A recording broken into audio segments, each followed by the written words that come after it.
वाहेगुरु जी का खालसा वाहेगुरु जी की फतेह। मैं मनजीत सिंह राय, प्रेजिडेंट भारतीय किसान यूनियन दुआबा। मैं ये दसना चाहना है कि अज अंदोलन 38वें दिन दे विच है ते जिहड़ी सरकार है वो बड़ी चुप्पी साध के बैठी, कह सकते हैं बड़ी ढीठ होई बैठी है।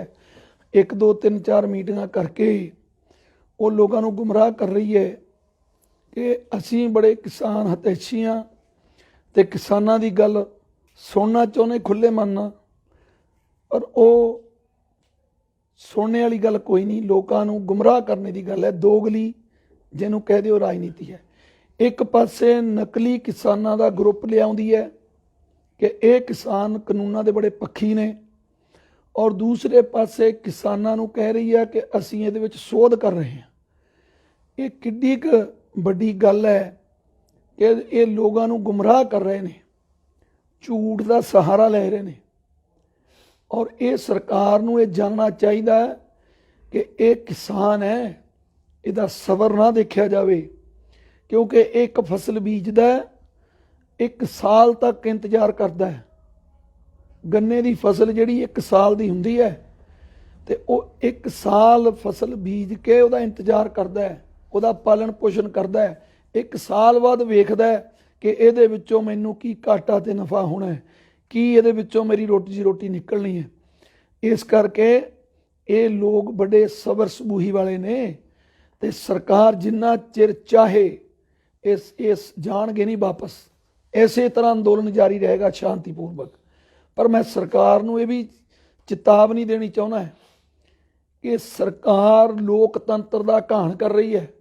खासकर जिहड़े पंजाब दे बीजेपी वाले बड़े तड़फे हुए ने, जदों उन्हां दे घिराओ हुंदे ने तां ओह पंजाब सरकार नूं कोसदे ने कि लोकतंत्र का घाण हो रहा है। कि इन्हां नूं नज़र नहीं आउंदा कि पटने दे विच 15,000 किसान बैठा शांति दे नाल, पार्क च बैठा, उत्ते लाठी चार्ज किया, कि उत्थे घाण नहीं होया? कि आ जिहड़ा संविधानिक तौर ते कानून लिआंदे गलत ने, क्योंकि इस संविधान दे नाल छेड़छाड़ की गई है, संविधानिक तौर ते नहीं हैगे। क्योंकि ये खेती किता जिहड़ा ये सूबे दे अधिकार खेतर च है संविधानिक तौर ते गलत दखलअंदाजी करके ये जिहड़े खेती जिहड़े कानून लिआंदे ने, ये लोकतंत्र का घाण नहीं है। ये सरकार बिल्कुल लोकतंत्र का घाण करन ते तुली हुई है। इस करके ये सरकार नूं चाहिदा है, बड़े ठरमे दे नाल असीं समझाउने आ कि भाई ये कानून जिहड़े आ ये गले का फाहा बन गए किसानी दे। अगे बथेरे फाहे लै रहे ने कि तुसीं चाहुंदे नहीं किसान जिंदा रहे, ये कानून वापस लो। जे सरकार ये कहती है कि असीं इह चों पूरे दे पूरे सौदा करने नूं तैयार हैं, तो फिर इहनूं वापस लैण च की इन्हां दा घाटा? क्यों नहीं वापस करते?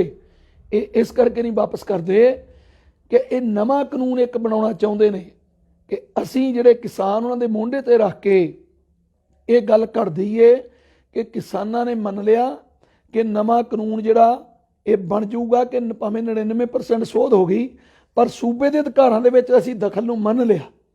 इस करके असीं सूबे के अधिकारां दे विच, क्योंकि साडा खेती किता सी, होर अधिकारां की गल नहीं करते, साडे अधिकारां दे विच असीं दखल नहीं करन देवांगे। इस करके ये अंदोलन उन्हां तक जारी रहेगा जिन्ना चिर सरकार जिहड़ी आ ये खेती कानूनां नूं वापस नहीं लैंदी। इस सरकार नूं असीं ये दसना चाहुंदे आ कि किसान जिहड़ा वो बिल्कुल जानदा है कि भाई ये जिहड़ा अंदोलन है इहनूं शांति नाल चलाउणा ते शांति नाल ही चलेगा।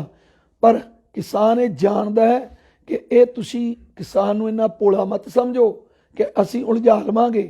किसान पढ़िया लिखिया, वो जानदा है, और उन्हें 7-7 घंटे तुहाडे नाल बहस करके सरकार नाल ये बिल्कुल जग ज़ाहिर कीता कि जिहड़ा किसान है वो इन्हां कानूनां तो जाणू है।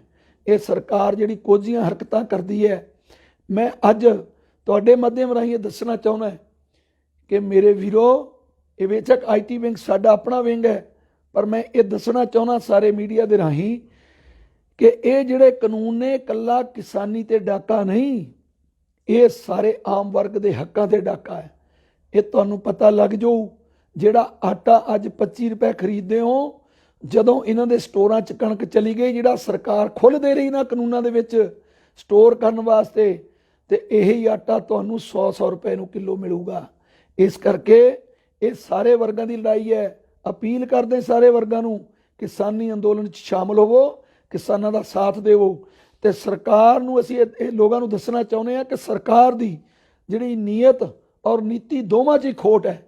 ਇਹ ਸਰਕਾਰ ਜਿਹੜੀ ਹੈ ਇਹ ਬਿਲਕੁਲ ਪੂੰਜੀਪਤੀਆਂ ਦੇ ਨਾਲ ਰਲੀ ਹੋਈ ਹੈ। ਤੁਸੀਂ ਵੇਖਿਆ ਹੋਊਗਾ ਕਿ ਇੱਕ ਪੂੰਜੀਪਤੀ ਦੇ ਘਰ ਕੋਈ ਪੋਤਰਾ ਜਨਮ ਲੈਂਦਾ ਹੈ ਤੇ ਨਰਿੰਦਰ ਮੋਦੀ ਜੀ ਉਹਦੇ ਘਰ ਜਾਂਦੇ ਨੇ, ਔਰ 45 ਕਿਸਾਨ ਸ਼ਹੀਦ ਹੋ ਗਏ, ਇੱਕ ਵਾਰੀ ਸ਼ੋਕ ਪ੍ਰਗਟ ਨਹੀਂ ਕੀਤਾ। ਇਹ ਸਾਡੇ ਦੇਸ਼ ਦਾ ਪ੍ਰਧਾਨ ਮੰਤਰੀ ਹੈ, ਇਹ ਸਾਡੇ ਦੇਸ਼ ਦੀ ਸਰਕਾਰ ਹੈ, ਜਿਹਨੂੰ ਆਪਣੇ ਕਿਸਾਨਾਂ ਦਾ ਦਰਦ ਨਹੀਂ, ਔਰ ਜਿਨ੍ਹਾਂ ਦੇ ਕਾਰਨ ਮੌਤ ਹੋ ਰਹੀ ਹੈ ਉਹਦਾ ਇਹ ਸਰਕਾਰ ਦੇ ਕਾਰਨ ਮੌਤ ਹੋ ਰਹੀ ਹੈ। ਮੈਂ ਤਾਂ ਇਹ ਕਹਿ ਰਿਹਾ ਕਿ ਸਰਕਾਰ ਨੇ ਇਹ ਸੜਕਾਂ ਦੇ ਬਿਠਾਏ ਹੋਏ ਨੇ, ਜਿਹੜੀ ਇਹ ਰਸਤੇ ਦੇ ਵਿੱਚ ਐਕਸੀਡੈਂਟ ਹੋ ਕੇ ਡੈਥ ਹੋ ਰਹੀਆਂ ਦਿੱਲੀ ਨੂੰ ਆਉਂਦਿਆਂ। ਜੇ ਆਪਣੇ ਉਹ ਖੇਤਾਂ 'ਚ ਰਹਿੰਦੇ, ਹੋ ਸਕਦਾ ਸੀ ਕਿਸੇ ਮਾਂ ਦਾ ਪੁੱਤਰ ਬਚ ਜਾਂਦਾ, ਕਿਸੇ ਔਰਤ ਦਾ ਪਤੀ ਬਚ ਜਾਂਦਾ, ਕਿਸੇ ਬੱਚਿਆਂ ਦਾ ਬਾਪ ਬਚ ਜਾਂਦਾ। ਇਹ ਸਰਕਾਰ ਦੀਆਂ ਗਲਤ ਨੀਤੀਆਂ ਕਰਕੇ, ਇਹ ਉਹਨਾਂ ਦੇ ਕਾਰਨ ਇਹ ਸਾਰਾ ਕੁਝ ਹੋ ਰਿਹਾ, ਜਿਹੜਾ ਅੱਜ ਕਿਸਾਨਾਂ ਦੀ ਐਡੀ ਵੱਡੀ ਸ਼ਹੀਦਾਂ ਦੀ ਗਿਣਤੀ ਲੰਬੀ ਲਿਸਟ ਹੋ ਰਹੀ ਹੈ। ਤੇ ਸਰਕਾਰ ਨੂੰ ਹੁਣ ਇਹ ਦੱਸਣਾ ਚਾਹੁੰਦੇ ਆ ਕਿ ਹਾਲੇ ਵੀ ਇਹਦਾ ਜਲਦੀ ਤੋਂ ਜਲਦੀ ਫੈਸਲਾ ਲੈ ਲਿਆ ਜਾਵੇ, ਸਾਡਾ ਸਬਰ ਨਾ ਦੇਖਿਆ ਜਾਵੇ। ਅਸੀਂ ਸਬਰ ਕਰਨੇ ਨੂੰ ਬੜੇ ਤਕੜੇ ਆ। ਇਹ ਅੰਦੋਲਨ ਚਲਾਵਾਂਗੇ, ਸ਼ਾਂਤੀ ਨਾਲ ਚਲਾਵਾਂਗੇ। 1 ਸਾਲ ਨਹੀਂ, ਜਿੰਨਾ ਚਿਰ ਬੀਜੇਪੀ ਵਾਲਿਓ ਤੁਹਾਡੀ ਸਰਕਾਰ ਦੀ ਟਰਮ ਹੈ, ਕੇਂਦਰ ਸਰਕਾਰ ਦੀ, 4 ਸਾਲ ਅੰਦੋਲਨ ਚਲਾਵਾਂਗੇ, ਪਿੱਛੇ ਨਹੀਂ ਮੁੜਾਂਗੇ। ਪਰ ਇੱਕ ਜ਼ਰੂਰ ਤੁਹਾਨੂੰ ਦੱਸ ਦਿਆਂਗੇ, ਇਸ ਵਾਰ ਤੁਹਾਨੂੰ ਇੱਕ ਰੰਗ ਨਵਾਂ ਦਿਖੇਗਾ ਗਣਤੰਤਰ ਦਿਵਸ ਤੇ। ਉਹ ਰੰਗ ਇਹ ਦਿਖੇਗਾ ਕਿ ਕਿਸਾਨੀ ਬਲਡੋਜ਼ਰ ਜਾਣਗੇ ਪਰੇਡ ਦੇ ਵਿੱਚ ਸ਼ਾਮਲ ਹੋਣ ਵਾਸਤੇ। ਆਪਣੇ ਬਲਡੋਜ਼ਰ ਕਿਹੜੇ ਨੇ ਕਿਸਾਨੀ? ਜਿਹੜੇ ਉਹਨਾਂ ਦੇ ਟਰੈਕਟਰ ਨੇ, ਉਹਨਾਂ ਕੋਲ 60 70 80 ਪਾਵਰ ਦੇ ਹਾਰਸ ਪਾਵਰ ਦੇ ਜਿਹੜੇ ਟਰੈਕਟਰ ਨੇ, ਉਹਨਾਂ ਨੂੰ ਅਸੀਂ ਬਲਡੋਜ਼ਰ ਕਹਿੰਦੇ ਆ।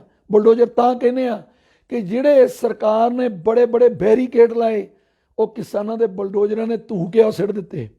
ਤੇ ਇਸ ਕਰਕੇ ਇਸ ਵਾਰ ਸਹੀ ਮਾਇਨਿਆਂ ਦੇ ਵਿੱਚ ਗਣਤੰਤਰ ਦੇਸ਼ ਦੇ ਵਿੱਚ ਜਿਹੜਾ ਜੈ ਜਵਾਨ ਤੇ ਜੈ ਕਿਸਾਨ ਦਾ ਨਾਰਾ, ਉਹ ਤੁਹਾਨੂੰ ਦਿਖੇਗਾ, ਉਹਦਾ ਰੰਗ ਪੂਰਾ।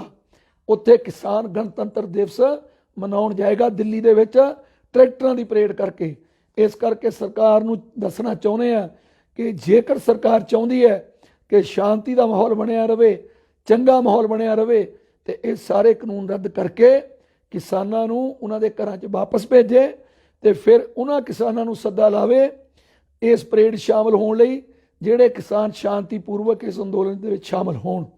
ਇਸ ਕਰਕੇ ਇਹ ਸਰਕਾਰ ਦਾ ਫਰਜ਼ ਬਣਦਾ ਕਿ ਕਿਸਾਨਾਂ ਨੂੰ ਇਸ ਘੋਲ 'ਚ ਵੀ ਇਹਨਾਂ ਦੀ ਹੈਲਪ ਕਰੇ, ਔਰ ਇਹ ਸਾਰੇ ਕਾਨੂੰਨ ਜਿਹੜੇ ਰੱਦ ਕਰਕੇ ਕਿਸਾਨਾਂ ਨੂੰ ਉਹਨਾਂ ਦੇ ਘਰੇ ਭੇਜਿਆ ਜਾਵੇ।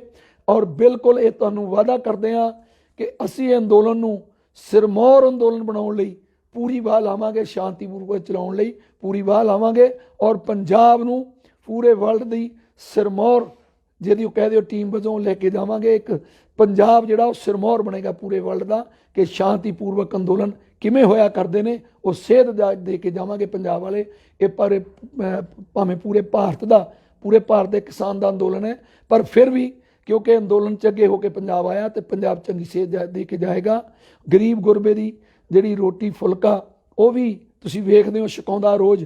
ਇਹ ਸੰਤ ਵੀ ਨੇ ਤੇ ਸਿਪਾਹੀ ਵੀ ਨੇ, ਇਹ ਦਸਮ ਪਿਤਾ ਦੀ ਸੇਧ ਦਿੱਤੀ ਹੋਈ ਤੇ ਚੱਲਣ ਵਾਲੇ ਨੇ।